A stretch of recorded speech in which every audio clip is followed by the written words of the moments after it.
सोमवार से विधानसभा का मानसून सत्र शुरू होने वाला है। विपक्ष ने इसकी पूरी तैयारियां कर ली है और गृह विभाग से कानून व्यवस्था को लेकर जो है इस बार टारगेट होंगे विजय शर्मा जी। लेकिन उससे पहले ही आज विजय शर्मा ने अपनी एक रिपोर्ट पेश की है और मीडिया से चर्चा करते हुए उन्होंने बताया कि पिछले 5 सालों में पूर्ववर्ती सरकार ने की कानून व्यवस्था और अब 7 महीने में किस प्रकार उन्होंने कानून व्यवस्था सुधारी है, वो तमाम आंकड़े वो आज पेश कर रहे थे। हमारे साथ में कांग्रेस प्रदेश अध्यक्ष दीपक बैज जी हैं, उनसे जानेंगे। दीपक जी, आज विजय शर्मा जी ने अपनी एक आंकड़े पेश किए हैं जिसमें वो ये बता रहे हैं कि पिछले 5 सालों में कानून व्यवस्था कितनी लचर थी और इन 7 महीनों में कितना सुधार हुआ है।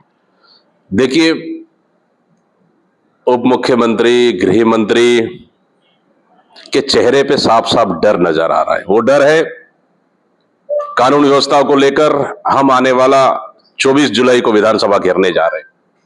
उसकी डर के वजह से उन्होंने ये फर्जी आंकड़े पेश करने का काम किया है। मैं पूछना चाहता हूं, 15 साल की आपकी सरकार थी, कितने बस्तर के आदिवासियों को फर्जी नक्सली केस में आपने अंदर किए? कितने फर्जी सरेंडर आपने कराए? कितने फर्जी एनकाउंटर उस 15 साल में हुआ? और आज भी 6 महीने की सरकार में आधे से ज्यादा फर्जी एनकाउंटर हुए। इसकी हम नहीं, वहां के गांव के ग्रामीण जन कह रहे हैं।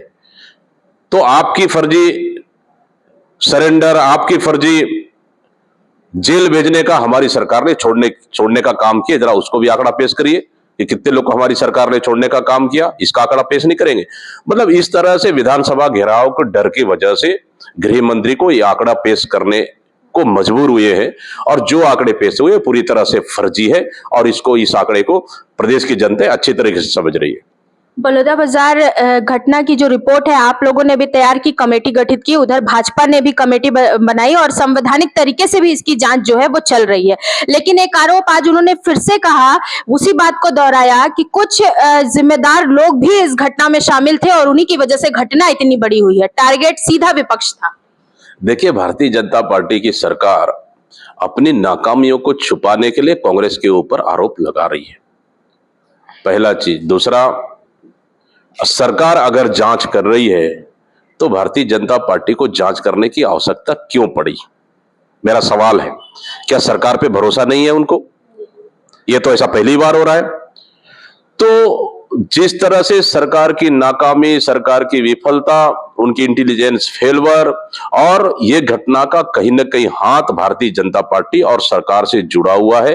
ये जानबूझकर फ्री प्लानिंग था इस घटना को अंजाम देने का। इसलिए इस घटना को डाइवर्ट करने के लिए कांग्रेस के नेता और कांग्रेस के कार्यकर्ताओं पर आरोप प्रत्यारोप भारतीय जनता पार्टी कर रही है। अगर ईमानदारी से जांच हो जाए तो भारतीय जनता पार्टी दूध का दूध और पानी का पानी होगा और पूरी तरह से सरकार इसके लिए, इस घटना के लिए पूरी तरह से भारतीय जनता पार्टी की सरकार जिम्मेदार है। सर, पीएससी घोटाला जिसमें अभी भी पीएससी अध्यक्ष पद का जो पद होता है, संवैधानिक पद, वो रिक्त है। अब तक 1 साल हो चुका है, लेकिन सरकार बने 7 महीने हो गए, लेकिन उस पद पर नियुक्ति जो है वो अब तक नहीं हो पाई है। इसे कैसे देख रहे हैं?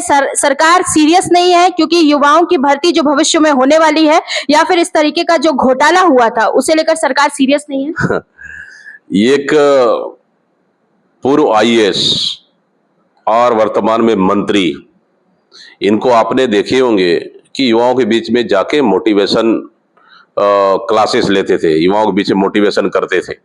लेकिन आज कहते आ रहे हैं कि हमारे पास नौकरी नहीं है, नौकरी लगाने के लिए पैसा नहीं है, अगर नौकरी निकलेगा फिर कितने लोग को लगेगा, ये कहते आ रहे हैं। मतलब समझ जाइए कि भारतीय जनता पार्टी की चुनाव से पहले युवाओं को गुमराह और ठगने का काम किया, नंबर 1। नंबर 2, साहब पीएससी की बात कर रहे हैं, 2 मंत्री पद तो खाली है, 7 महीने से एक्सरसाइज कर रहे हैं, उसको नहीं भर पा रहे हैं।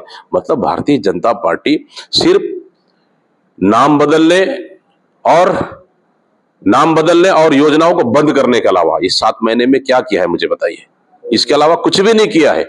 इसलिए भारतीय जनता पार्टी सिर्फ कागजों और पेपरों तक सीमित है। जमीनी हकीकत बिल्कुल आज भी बुरी तरह से भारतीय जनता पार्टी की सरकार कुछ भी काम, योजनाओं को धरातल लाने में भारतीय जनता पार्टी की सरकार पूरी तरह से फेल हो चुकी है। सर, एक अंतिम सवाल है, 24 तारीख की तैयारियां पूरी हो गई हैं? 24 तारीख की तैयारियां जबरदस्त है।